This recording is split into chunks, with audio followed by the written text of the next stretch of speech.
Gracias por participar de otro programa de la economía por Moreno, la economía por Chaliú, ahora también la economía por José, la economía por el pastor Arregui. Gracias, Pablo, te extrañamos el jueves pasado. Yo también, Los extrañamos, te extrañamos. Hicimos lo que pudimos acá con los amigos, pero creo que no es lo mismo. No, la flauta. No, me voy. No, ¿cómo te vas a ir? Si precisamente ese es el objetivo, es agradecerte que hayas venido. Sabemos gracias a vos. Gracias a vos.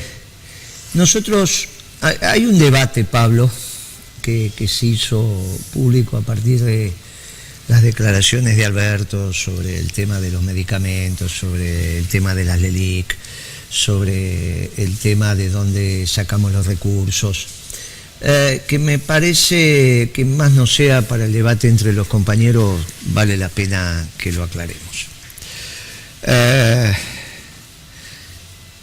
Entre lo que se dice y lo que se puede hacer. De ninguna manera pueden ser gratis todos los medicamentos para todos los jubilados del país, porque eso, hay una cifra que puso La Nación de 19.000 millones de pesos, pero esa es una cifra vinculada al PAMI. El gasto en medicamentos de todos los jubilados y pensionados del país debe andar en 220.000 millones de pesos año. Vos ese número lo tenés muy bien. ¿Cuánto gasta un jubilado en medicamentos por mes? Más o menos. Y arriba de los 3.000 pesos. Bueno, en promedio. En promedio. No, te digo por qué. Porque generalmente, si vos tomás... A ver, el promedio está muy subido por lo que valen los medicamentos especiales. Claro. O sea, si vos tenés un enfermo crónico, tenés un enfermo con una enfermedad grave, ahí se espiraliza el costo. En cambio, si el jubilado común lo que hace es un antiácido, algo con colesterol, baja. Pero se dispara violentamente cuando empezás a tratar estas drogas, ¿no? Arriba de 3.000 pesos. Bien, eso es palabra de experto. Porque es un experto, Pablo, en muchos temas, pero especialmente en el tema de la salud. Fue directivo de las cámaras que nuclearon a los laboratorios medicinales durante muchos años, en activa participación. Uno va descubriendo que Pablo sabe de muchos temas, incluso de estudios de televisión, cómo se arma, además, porque bueno, tuve una empresa, claro, ya somos grandes, entonces hemos pasado por muchos lugares, pero especialmente en el tema medicamentos es donde es conocido en los últimos 30 años, digamos, claro. Está la realidad. Entonces es un número de expertos. Lo que no tenemos tanta certeza es cuántos jubilados hay. Porque eso, ¿cómo no vamos a saber? No lo sabemos, porque hay muchos regímenes. Pero más o menos entre jubilados, pensionados, los asociados a los regímenes de las Fuerzas Armadas, la Fuerza de Seguridad, la provincia, bla, bla, bla, bla, estás entre 6 y 7 millones de personas. Pongamos 6 por 3.000, ya te da los 18.000 que multiplicado por 12. Claro. Bien. Eso es solamente en términos de lo que consumen hoy. Ahora, después habría todo un proceso muy particular. Imagínate que tu abuelo tiene los remedios gratis, que bueno, hay toda una historia que no la vamos a contar, pero que nos vamos dando cuenta que, bueno, entonces, ¿fue eso lo que quiso decir Alberto? No, está bien, eso no lo quiso, entendemos que no quiso decir eso, entendemos que estaba acotado a alguna sección del remedio de los jubilados, vinculado al remediar, vinculado a alguna cosa que es justo que los jubilados tengan, o algunos remedios del PAMI, como era en su momento que tenían algunos remedios. Bueno. Vos sabés que, perdóname, Alberto está apuntando bien a los temas, pero resulta que el disparo le sale para cualquier lado. Muy bien. Porque efectivamente en el PAMI hay muchos problemas con la provisión de medicamentos. Y hay un aspecto del PAMI que para cierta población tenía el reintegro del 100%. Y eso lo han disminuido drásticamente. Y han eliminado medicamentos del Bademecum, o sea, hay un problema ahí.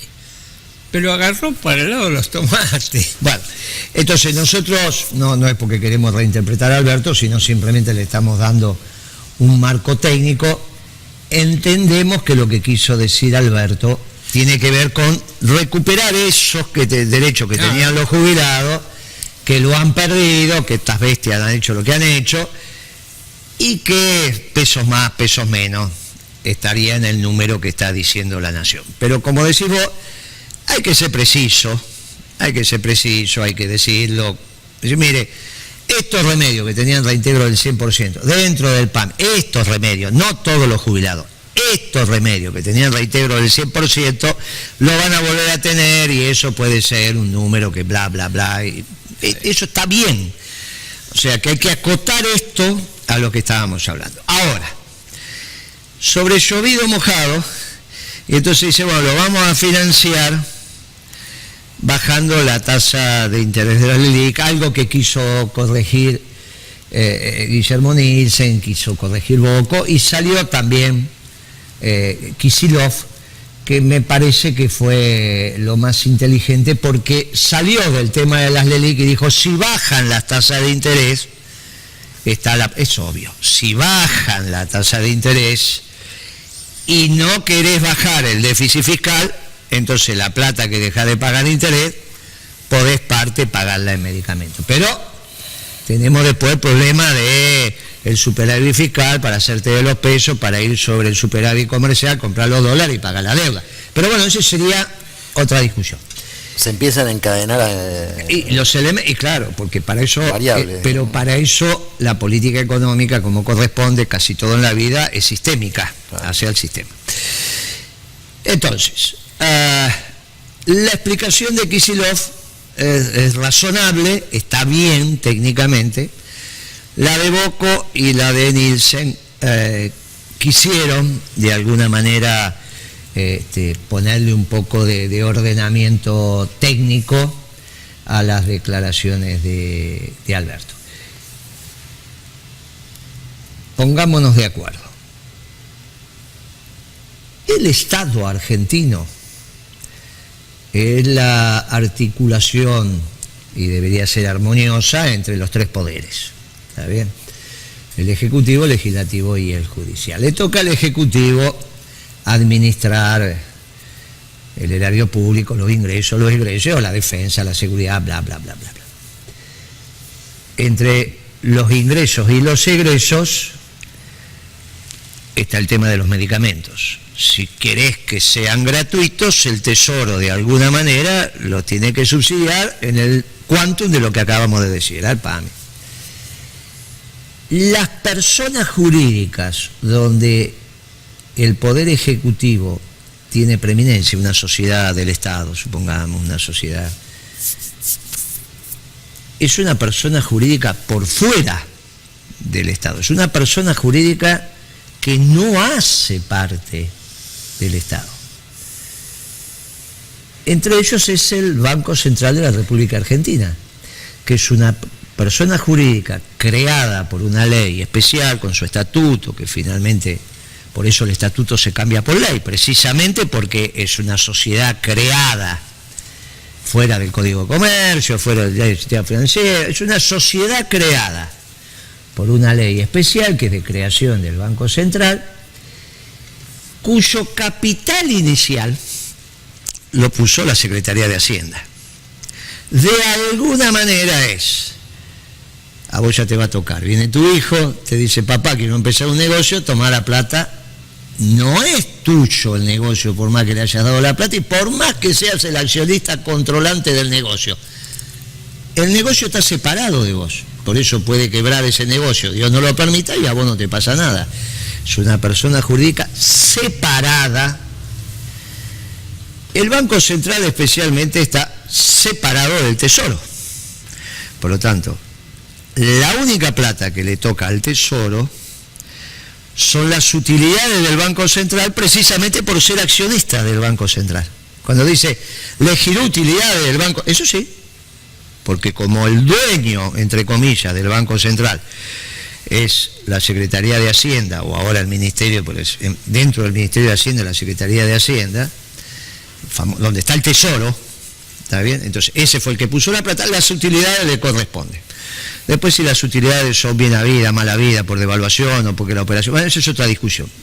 Si le giran, le hacen adelanto de utilidades. Bueno, no hay muchos negocios donde repartan, ¿viste? Vos decís, no sé si voy a ganar, pero por la duda te... Bueno, esa línea de otro costal.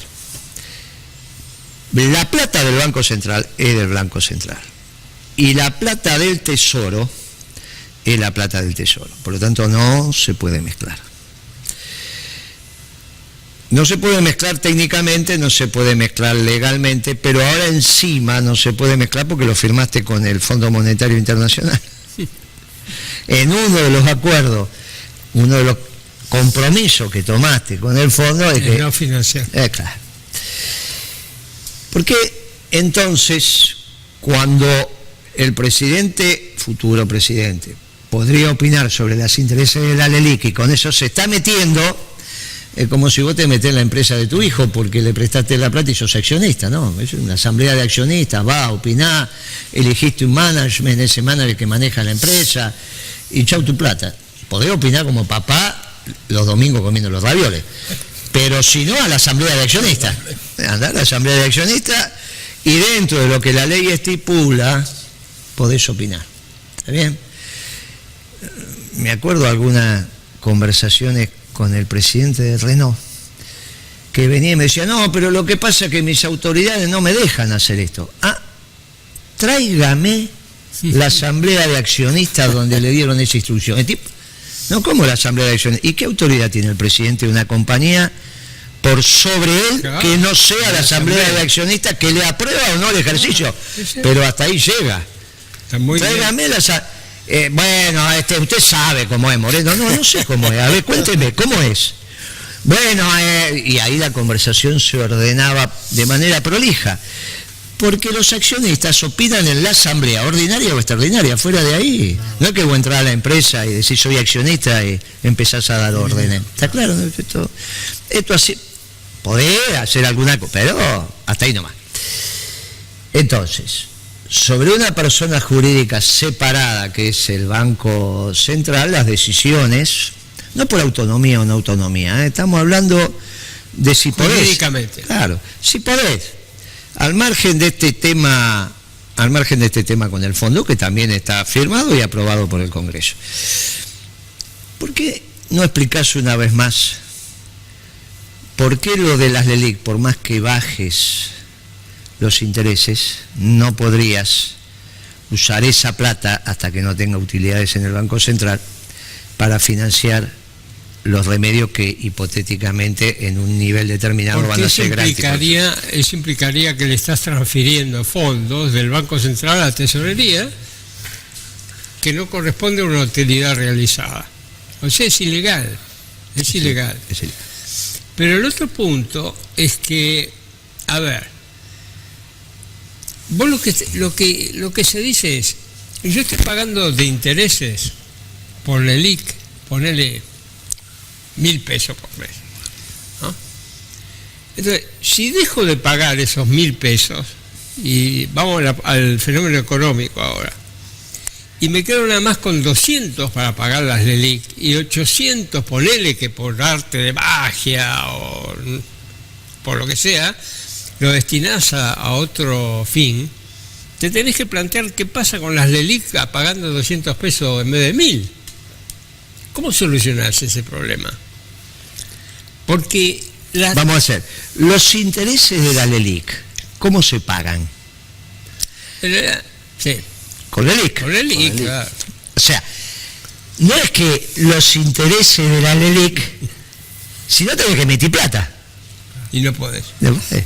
O sea, los intereses de la LELIQ, sean 1.000, 200, 300, lo que fuera, con LELIQ. son con LELIQ. No, es que a veces, cuando ustedes explican que la tasa efectiva es arriba del 100%, algunas personas no lo entienden, porque dicen, no, pero si es de 60, se dice 60 anual. No, es que como vas pagando semana a semana, claro, se va capitalizando, y por eso, si tomás claro, un año, es 100. Pagaste por 1.000, pagaste otros 1.000, digamos. Sí, me parece que hoy o ayer había llegado a 1.3 billones, y claro, el mes pasado era 1. O sea, los intereses de la LELIQ son más LELIQ.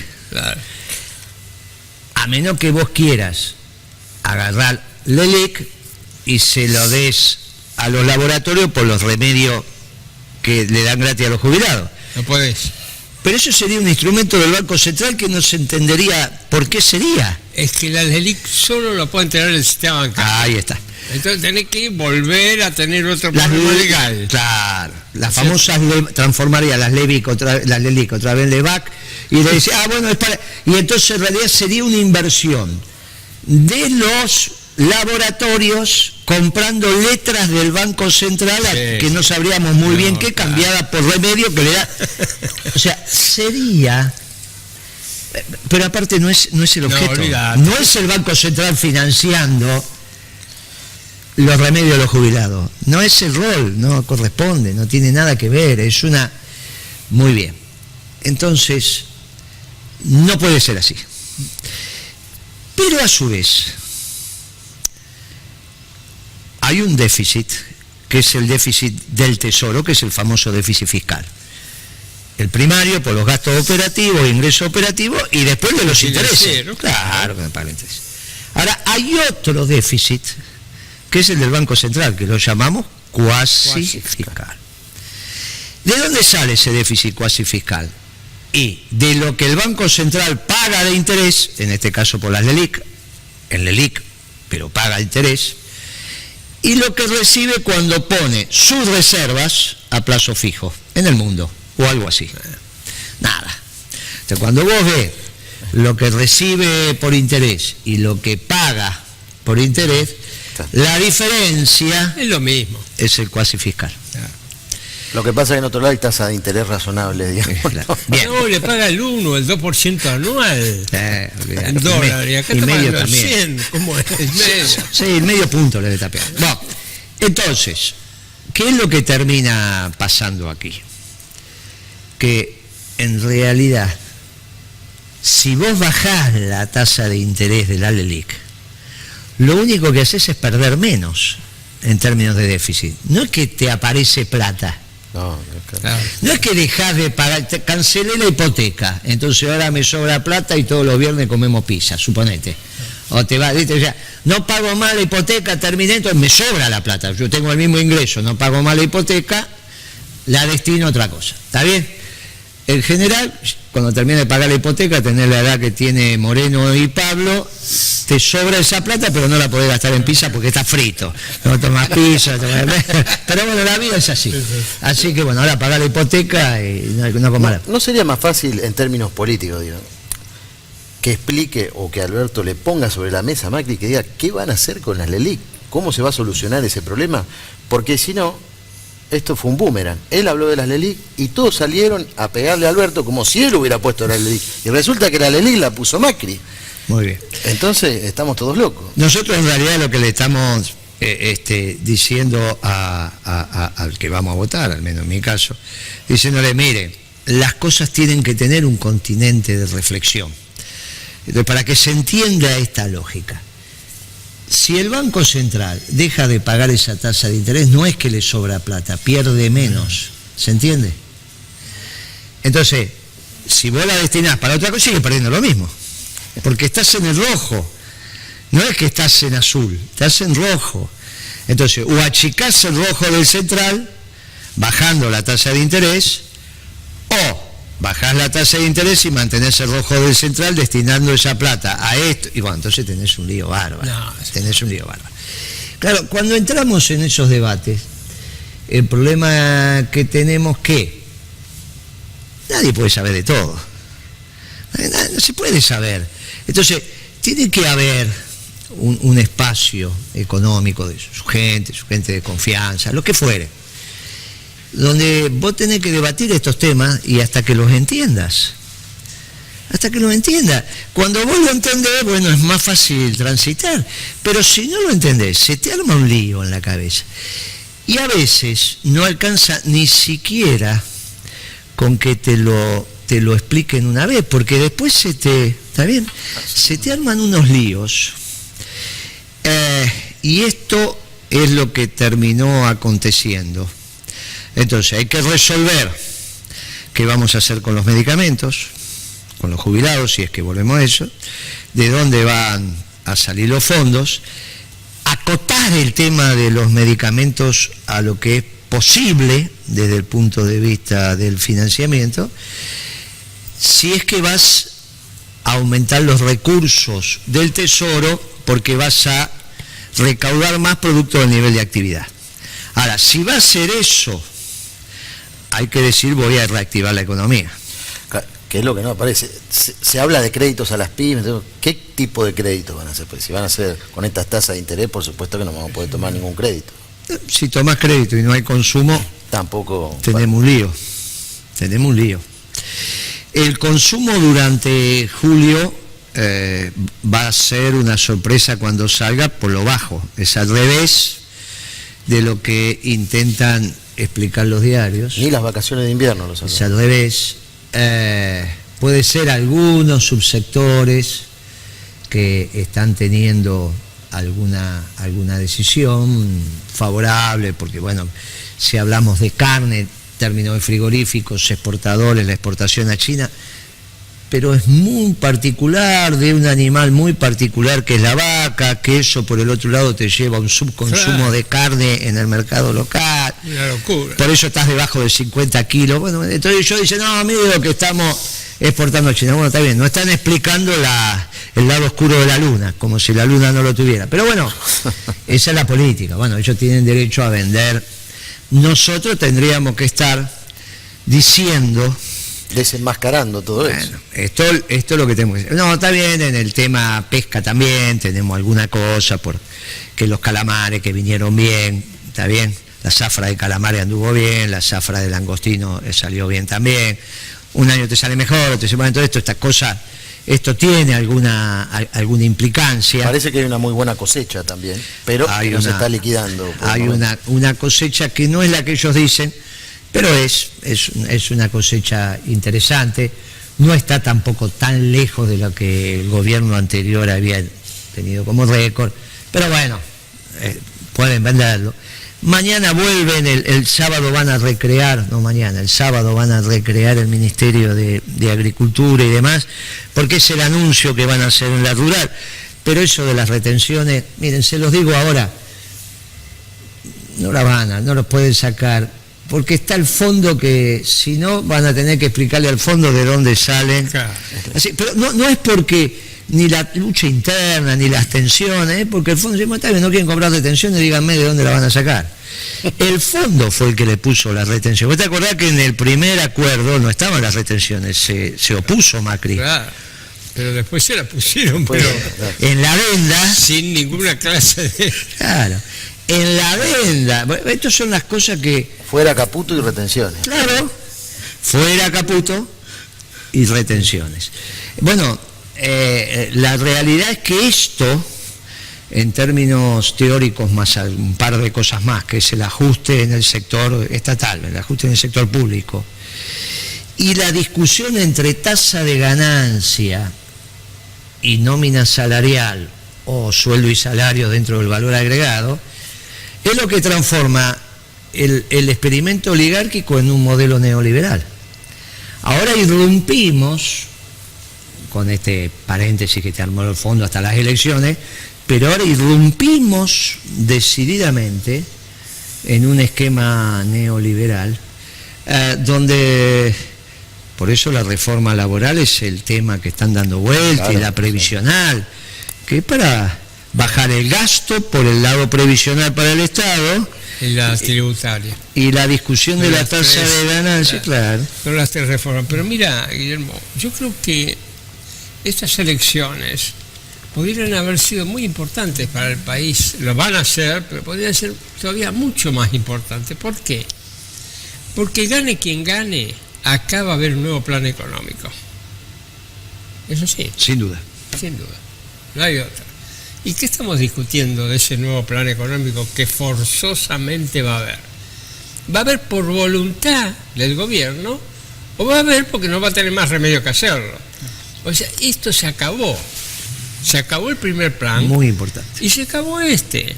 Vamos a tener un nuevo plan, no hay manera. Entonces, ¿no te parece que sería interesante los candidatos discutiendo, muchachos, esta es una situación límite, se termina, ¿qué vamos a hacer después? ¿cómo vamos a edificar de nuevo la economía argentina? Muy bien. Pues eso es lo que se necesita. ¿Y de qué estamos hablando? Estamos apuntando para un lado y resulta que la bala te sale para el otro. No sirve eso, ¿no? Lo que está diciendo Pablo es de extremada crudeza y realismo. Miren, también está terminado el Macri 1. Sí, claro. Dentro del Macri 1, Vos lo dijiste claramente. dentro del Macri 1 está el experimento oligárquico inconsistente hasta la llegada del fondo y luego la transición del fondo hasta la cristalización el 28 de octubre o el 11 de diciembre de un esquema neoliberal a la usanza neoliberal. Por eso es importante caracterizar bien, lo dijimos un montón de veces, y vos cuando recorrías el país lo decías en cada acto. Cuando era oligárquico, nosotros le decíamos neoliberal. Entonces, ¿te acordás cuando fue lo de las jubilaciones? Ahí era la madre de todas las batallas contra el neoliberalismo, pero resulta que ahora sí viene la reforma previsional, la neoliberal, la de verdad. Entonces es importante caracterizar bien. Ahora estamos en esta transición. Y a mí lo que más me preocupa, Pablo, de lo que usted dice es, no se habla de reactivación. Se nos están cayendo 30 pymes por día, las empresas grandes están la mayoría en terapia intensiva. ¿Y qué horizonte le estamos dando, no? Eso a mí me preocupa muchísimo, ¿no? Lo que ha planteado Pablo es el tema medular, y en ese debate se cruza lo político, pero también el dominio de la disciplina, Claro. porque tiene que haber una consistencia en los temas técnicos. Perdóname. Porque el plan del Fondo Monetario Internacional está determinado para que le paguen al Fondo Monetario Internacional, pero no es nada más que eso. Después vos tenés todas las áreas de política abiertas. ¿Y qué vas a hacer con ellas? ¿Qué vas a hacer con la política energética? ¿Qué vas a hacer con la política de ingresos? ¿Qué vas a hacer con el Banco Central? El Banco Central está quebrado. Muchachos, digámoslo. Y el volumen de las LELIC, alguien va a tener que algún día decir, bueno, Hasta acá llegamos. es que te lo va a decir la fuerza de los acontecimientos, hasta acá llegamos. Porque hasta dónde está aumentando, digamos, geométricamente, ¿hasta dónde va a llegar? Es imposible, porque cuanto más aumente, más pagás en intereses. Y no son intereses que estás pagando, digamos, a 15, 20 años. Estás duplicando el volumen a un año. A un año. Es increíble. Estás duplicando por la tasa de interés. Por la tasa de interés. Entonces, ¿qué sucede? Vos podés llegar a decir, bueno, aguantemos como podamos, que es la máxima de hoy, ¿no? Aguantemos hasta donde podamos, paguemos, están haciendo un estropicio. Pero después, ¿qué? No puede seguir diciendo después aguantemos como podamos o hagamos una solución superficial a un problema que es muy profundo. Y ahí viene entonces que, aún con la presencia del Fondo Monetario Internacional y las 3 reformas que propicia el Fondo Monetario Internacional, va a haber un nuevo plan económico. Porque es mucho más amplio que esas 3 reformas el plan económico. Esto nosotros planteábamos discutirlo en esta instancia, que era en la instancia de las PASO. Lo dijimos hasta el cansancio. Sí. Tenía que haber 2, 3, hasta 4 candidatos, podía haber, que después se juntaran en 2 fórmulas, pero tenía ganas el Alberto Rodríguez A, hubiese estado Alberto, hubiese estado Scioli, hubiese estado nosotros. Y ahora en este momento se estaban discutiendo las PASO, y el debate entre las fórmulas peronistas agotaba, te diría yo, el debate público. Y seguramente la discusión sobre las LELIC, bueno, nos tocaba a nosotros hacer puntas sobre los hechos económicos, y sobre eso opinarían los otros candidatos, y bueno, íbamos generando. Sí, además de los debate. equipos técnicos que habíamos conformado hace un año y que tenían los programas, planes y proyectos para poner sobre la mesa. No es que llegábamos al debate con a ver qué pasa, qué decimos, qué se me ocurre. El objetivo era participar en la discusión en la agenda, en la arena pública, para que esto quedara blanco sobre negro. Porque lo que dice Pablo, esto está agotado también como esquema. Si llegamos nosotros, había que plantearle, miren señores, esta es la realidad, por acá vamos, nada de sufrimiento, pero sí mucho trabajo. Claro. Mucho trabajo. No van a pensar que... Mucho trabajo. ¿Sí? Mucho trabajo. Esto era el leitmotiv de la... Por eso había reactivación, precisamente porque había mucho trabajo. Sin ninguna reforma laboral, más allá de algunos sectores muy específicos que por ahí precisan que se junten trabajadores y empresarios para mejorar, no para empeorar los destinos de cada uno. Sí, que ya se está propiciando desde el mismo movimiento obrero, como la reunión de ayer en Esmata, donde ya se está discutiendo lo de la tecnología.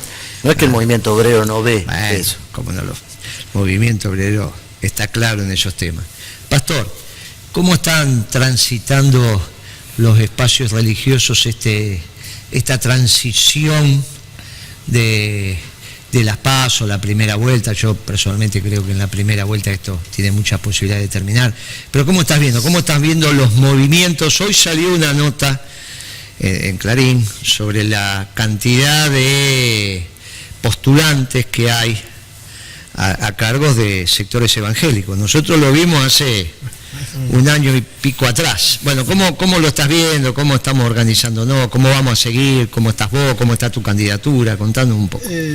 Bueno, sí, la participación ha sido muchísimo más amplia que hace 2 años atrás y que 4 años atrás muchísimo. Es como que hay un despertar dentro de toda la comunidad cristiana evangélica de participar dentro de las áreas políticas, y eso ha despertado, bueno, esas ansias de trabajar, y se ha transformado en muchos casos en candidaturas reales que hoy están transitando. No por ahí en los mejores espacios, pero en los espacios donde pudieron y hubo una apertura, ¿no? Y bueno, y es importante que empiecen a participar para empezar a conocer el área política y la arena política, porque si bien pueden estar las ganas, pero muchas veces el conocimiento es necesario. El pasar por una, por otra, la experiencia da también ayuda en la calidad del dirigente. O sea, lo que no tenemos hoy dentro del área cristiana evangélica, la realidad es esa, no tenemos grandes dirigentes políticos. O sea, tenemos muchas ganas, pero no están los dirigentes. Están naciendo. Claro, están naciendo, exactamente. Es una pequeña semillita que está empezando a dar sus pequeños... Tiene que ser así. Exactamente. O sea que es un camino nuevo donde se está transitando, donde todavía hay una resistencia, cada vez muchísimo menos de gente que está dentro de la iglesia, pero que se ha abierto completamente. Yo ayer estuve en una iglesia, por ejemplo, me invitaron a dar un mensaje, a explicar mi propuesta, qué es lo que queríamos para el distrito, qué es lo que pensábamos. Así que hay una apertura muy amplia, ya de por sí que te llamen y te digan, vení a hablar y decilo vos, sin que uno lo diga, o sea, sin uno pedirlo, o sea, es importante. ¿Bajo qué denominación te vas a presentar? Ahora en San Vicente, bajo Consenso Federal. Consenso Federal, sí. Tuvimos la posibilidad de armar ahí, fue el único espacio que conseguimos dentro de lo que nosotros veíamos potable, ¿no? Porque era nuestra... Está muy bien. Es más, escuchando también muchas veces la mesa de discusión, nos pareció que Roberto Labaña era el candidato que podíamos llegar a acompañar nosotros y que los principios estaban acordes. Bueno, te dio una participación, podés participar. Sí, muy importante, y agradecido al espacio que nos dieron esa posibilidad. Y es más, y creo que la influencia de Guillermo, tuya, Pablo, fue importante también para que nos den ese lugar. O sea, porque verdaderamente, como todo espacio, ¿no? O sea, es como que está la gente del espacio y bueno, y nos cedieron un lugar. Lo mismo ha acontecido en el partido Dignidad, que es el que lleva a Acuña, lleva a Devido como primer candidato a diputado. Hay compañeros del espacio evangélico que transitaron por ahí, como hay compañeros también de... Hay muchos en el Gómez Centurión. Que están transitando con Gómez Centurión también. Esto es otra de las cosas que tienen que revisar. Nosotros construimos, y así se sigue llamando, el Consejo Evangélico Justicialista, que es nuestro espacio político, y que obviamente después le dimos libertad cuando pasó lo que pasó en el partido, pero el Consejo Evangélico sigue funcionando, está, de hecho tenemos las reuniones, no hay ningún inconveniente. Ahora, eso es dentro del justicialismo, dentro del peronismo, pero claro, tampoco contemplaron en el Partido Justicialista que al no contemplar las PASO, dejaron de contener sectores. Claro, se produce la diáspora. Claro, sectores que eran realmente interesantes en su participación y que nos alimentaban. Que alimentaban en el espacio que permitían construir, no el todo, pero un todo superior a esto que hay. Pero ahora también con posibilidades de que, y si los muchachos dicen, bueno, entonces esto va a ser siempre así, nos vamos por las nuestras y hacemos un partido evangélico, como en algún momento hubo un partido cristiano, digamos, ¿no? Cristiano. Claro, en realidad lo que estamos haciendo es particionar al movimiento. Bueno, por eso, yo no veo muchas alternativas. Nosotros vamos a tener que armar una realidad electoral y una propuesta que los contenga dentro del movimiento peronista. Esto es lo que vamos a hacer, porque quizás en estas decisiones que se tomaron fueron de muy corto plazo y no vieron las implicancias de lo que se estaba poniendo en juego. Nosotros con Pablo dijimos, mirá, nosotros trabajamos la unidad del peronismo.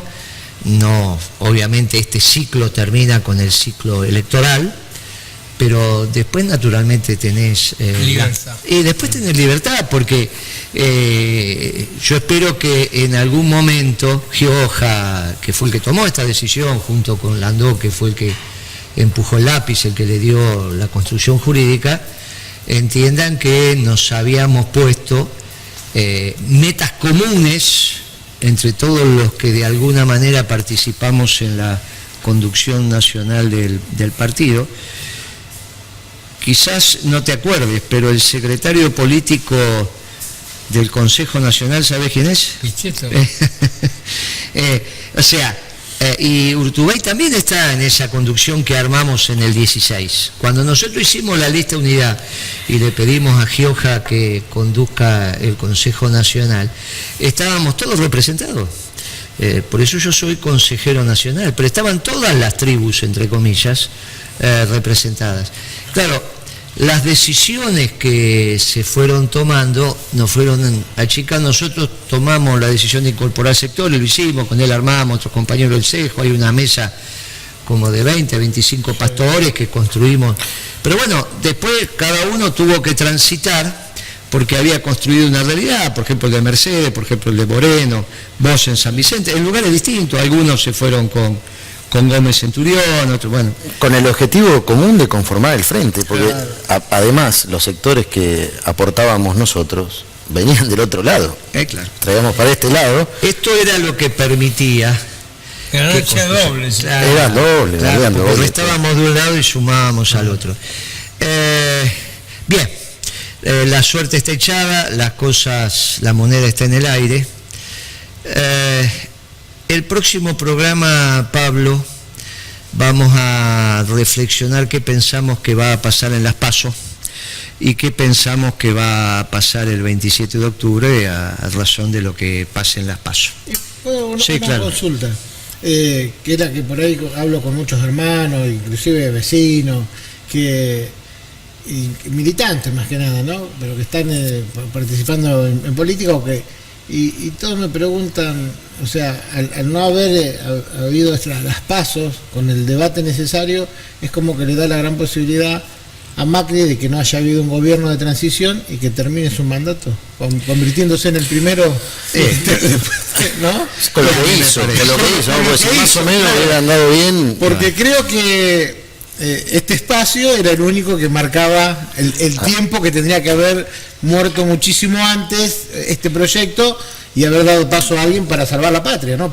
Además no es por nada, pero es correcto lo que decís. Desde este espacio criticamos y denunciamos la peor gestión económica de la historia argentina, y también hace 3 programas hablábamos de una gestión diplomática patética y de tipos que te conducen a un mundo. A ver, cuando vos planteabas el mundo del acuerdo de libre comercio de la Unión Europea, Mercosur, ¿existe o no existe? Y parece que no existe, nos dieron la razón a nosotros, porque Boris Johnson en el Reino Unido, pateando, saliendo ya casi sin acuerdo de la Unión Europea, no me importa nada la Unión Europea, y haciendo un acuerdo bilateral con Trump. Entonces ahí está el mundo nuevo y no lo vemos. Por eso se callaron, ¿no? Con ese asunto. Nosotros la semana que viene vamos a avanzar sobre el tema, los pronósticos, lo que pensamos que va a pasar ese domingo en las PASO y lo que pensamos que va a pasar en la primera vuelta, que quizás se transforme en la definitiva. Y vamos a evaluar, vos vas a evaluar los votos evangélicos, vos los votos del nacionalismo, y nosotros evaluaremos los votos del peronismo en esta lamentable dispersión que tenemos. Nos vemos la semana que viene y gracias por la participación. Gracias. La semana que viene.